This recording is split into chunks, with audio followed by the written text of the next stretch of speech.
Hi ma'am. ఈరోజు ప్రభాస్ అన్న lineup movies చూద్దాం. ఫస్ట్ ఆఫ్ ఆల్ మనకి రాజాసాబ్ అయితే first movie, as well as మన తర్వాత స్పిరిట్ మూవీకి వర్క్ చేస్తారు.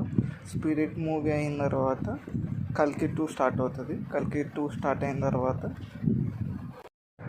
సలార్ 2 స్టార్ట్ అవుతుంది.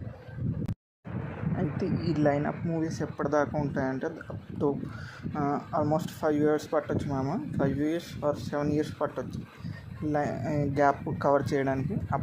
అప్పటిదాకా బిట్వీన్ ఏదైతే ఉందో కన్నప్ప మూవీ అని అండ్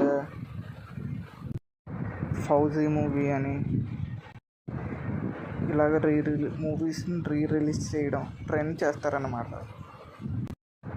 ప్రజెంట్ అయితే ప్రభాస్ అన్న ఆస్ట్రేలియాలో ట్రిప్లో ఉన్నట్టు అందరికీ తెలుసు.